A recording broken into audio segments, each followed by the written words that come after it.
मोहतरम साथियों, एडवोकेट अब्दुल हकीम चांडियो पंज मज़लूमनि जे आवाज़ यूट्यूब चैनल में अवां सां अॼु 10 मुहर्रम हराम जे ॾींहं ते मुखातिब आहियां। प्यारा साथियों, मुंहिंजूं भेणूं, मुंहिंजा भाइरूं, मुंहिंजा नौजवानों, मुंहिंजा बुज़ुर्गो, जॾहिं इमाम असगर उन जे करे तड़पे पियो त इमाम हुसैन आली मक़ाम पंहिंजे मासूम बचड़े खे खणी करे यज़ीदी फ़ौज वटि आयो। उन्हनि खे चई त ॾोहारी त मां आहियां तव्हांजो, पर मुंहिंजे मासूम बचड़े खे तव्हां सज़ा ॾेई रहिया आहियो ऐं उनजो तव्हां पाणी बंदि करे छॾियो।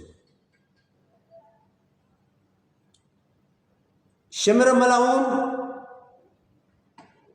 जीअं इमाम अली असगर खे ॾिठो त उनखे तीर जो निशानो अहिड़ो त लॻो हुन जे ॻिची में जो इमाम अली असगर शहादत जो जाम नोश कराए हिन दुनिया मां दारुल बका ॾांहुं राही थियो। मोहतरम साथियों, घोड़ा पानी पीअनि पिया यज़ीद जा, जानवर पानी पीअनि पिया यज़ीद जा, जेको पानी बचे पियो न उहो पानी हारे पिया छॾनि। पर इमाम हुसैन आली मक़ाम जे रिश्तेदारनि, साथियुनि ऐं उन जे काफ़िले में जेके माण्हू हुया न उनखे पाणी ॾियण जे लाइ तयारु न हुया। सैदनि जा नंढड़ा नंढड़ा बचड़ा बीबी सकीना वटि आया ऐं चयऊं, सकीना, तूं ॾाढी बाबा साईं खे प्यारी आहीं, तुंहिंजा सभु अंगल बाबा साईं मञींदो आहे, तुंहिंजा नाज़ नखरा सभु सहंदो आहे, हर प्यार करण वारियूं तूं ॿोलियूं जॾहिं ॿोलींदी आहीं त बाबा साईं उहे सभु क़बूलु कंदो आहे।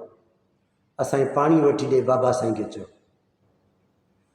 चई जेकर पाणी मिले हा त पोइ मां पंहिंजे नंढड़े अली असगर खे कीअं ओॾे मैदान में मोकिलियां ऐं ओॾे वियो त शिमिर मलाउन हुनखे तीर जो जेको निशानो बनायो, जेको संदसि जे ॻिची में लॻो ऐं पाण शहीद थी वियो।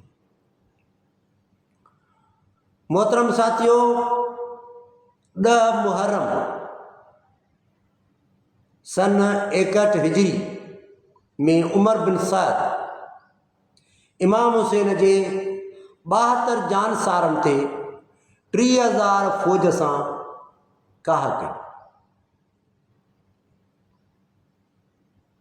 इमाम हुसैन आली मक़ाम फरमायो, हल मिन नासिर यंसुरना, आहे केरु असांजी मदद करण वारो? हवा आई, उन चयो असांखे हुकुम कयो त असां तूफ़ान आणियो। जिन आया, जिन अर्ज़ु कयो त हुकुम कयो त असां हिननि खे तबाह करे छॾियो। साईं हुननि खे वापसि करे छॾियो।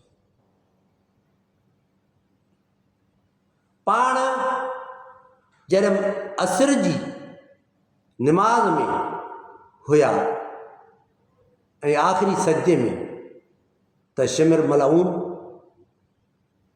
इमाम हुसैन आली मक़ाम जे मथां कातिलाना हमिलो कयो खंजर सां, जंहिंमें इमाम हुसैन आली मक़ाम 10 मुहर्रम अल हराम सन 61 हिजरी ते शहीद थी विया।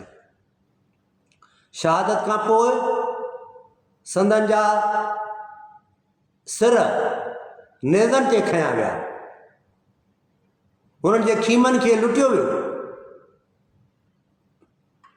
हुननि जे क़ैद थियल बीबियुनि खे शाम जे बाज़ारनि में घुमायो वियो। इहा इंतिहा दर्जे जी बेरहमी जी जेका कैफ़ियत आहे उहा यज़ीद ऐं यज़ीद जे साथारनि कई। साथियो, अॼु बि यज़ीद ज़िंदा आहे ॿिए रूप में।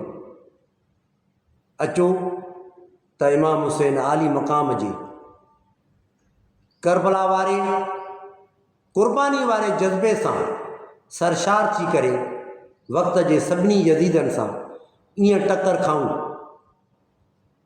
यज़ीद ते अॼु बि लानत आहे, पर इमाम हुसैन आली मक़ाम अॼु बि करोड़े माण्हुनि जे दिलनि जी धड़कन आहे, अरबे माण्हुनि जी दिलनि जी धड़कन आहे ऐं सॼी